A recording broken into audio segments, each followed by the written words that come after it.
இதில் வந்து நமக்கு இந்த ப்ரோக்ராம் பார்க்குறவங்க கூட தயவு செஞ்சு நான் என்ன சொல்லிக்க ஆசைப்படுறேன், நீங்கள்லாம் இந்த மாதிரி இந்த மாதிரி அனாத ஆசிரமங்களுக்கு மற்ற இடங்களுக்கு போய் பார்க்கணும். நீங்கள் என்ன செய்றீங்கிறது அர்த்தம் இல்லை, போய் பார்க்கணும். பார்த்து உங்களுடைய பிறந்த நாள்னாக்க உங்களால் முடிஞ்சுன்னா அந்த குழந்தைகள் 15 குழந்தைகள் 50 குழந்தைகள் ஒரே ஒரு சாக்லேட் வாங்கி கொடுங்க, முடிஞ்சா வாங்கி கொடுங்க.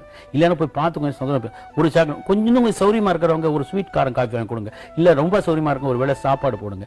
அப்புறம் அடிக்கடி அங்கே போயிட்டு இருந்தீங்கன்னா யாரும் பார்க்க வரமாட்டாங்க, அந்த குழந்தைகளையோ அந்த நோயுற்றோர்களையோ கைகால் விளங்காதவங்களையோ இவங்களாம் பார்க்கறதுக்கு ஆளுங்களாம் வரமாட்டாங்க. நம்மளாம் எப்போது உனக்கு போனோம்னா கொஞ்சம் ஒரு அரை மணி நேரம் 10 நிமிஷம் பேசிட்டு இருந்தோம்னா they will feel happy.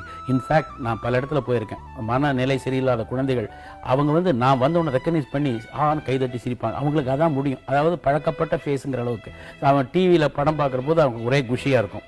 So அவங்களுக்கு ஒரு டைவர்ஷன், அதை நம்ம போய் பார்க்கணும். இப்போ உங்களுக்காக மட்டும் உனக்காக மட்டும் சொல்லலை, எல்லாருக்கும் அந்த டிவி பார்க்குற எல்லாருக்கும் சொல்கிறேன். அவங்க எல்லாரும் வந்து இந்த மாதிரி இந்த மாதிரி இடத்துக்கு அனாதை ஆசிரமம் போனாங்கன்னாக்க அவங்கள அதை ஒழுங்காக நடத்துவாங்க. எல்லாரும் வந்து பார்க்குறாங்க, நம்ம வந்து மக்கள் கண்ணில் பட்டுட்டு இருக்கோம், அதனால் நம்ம ஜாக்கிரதையாக நடத்தணும், ஒழுங்காக நடத்தணும் அப்படிங்கிற எண்ணங்கள் அவங்களுக்கு ஏற்படும். ஸோ ஒருத்தருக்கு ஒருத்தர் நல்ல அசோசியேஷன் ஏற்படும். மனித நேயங்கிறது ஒருத்தனுக்கு இருந்தால் தான் அவன் வாழ்க்கையில் சந்தோஷமாக இருக்க முடியும்.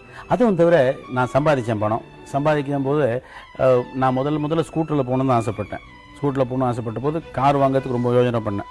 கார் வாங்குற போது ஏவிஎம் படத்தில் இங்கிறது போது தான் காரே வாங்கினேன். நான் முதல் கார் அது பஞ்சு சார் என்ன சொன்னால், நான் ஸ்கூட்டரில் வந்துட்டு இருந்தேன். ஸ்கூட்டில் வந்து டேய் கார் வாங்கிக்கப்பா அப்படின்னாரு. எது முடியாது சார், நான் கார் வச்சுக்கிற அளவுக்கு வருவேன்னு தெரியாது.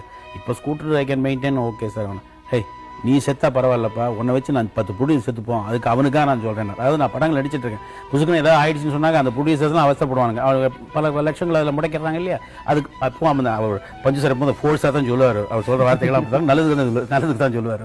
அந்த மாதிரி ஒரு நினைக்கவே இல்லை இதெல்லாம் வரும், நான் அப்படிலாம் இருப்பேன். நம்ம 2-3 கார் வச்சுருக்கோம், இப்போ நல்லபடியாக வீடு கிட்ட வச்சுருக்கோம். பட் நமக்கு வரதை கொஞ்சம் அள்ளி எடுக்கிறது, கொஞ்சம் கிள்ளி கொடுத்து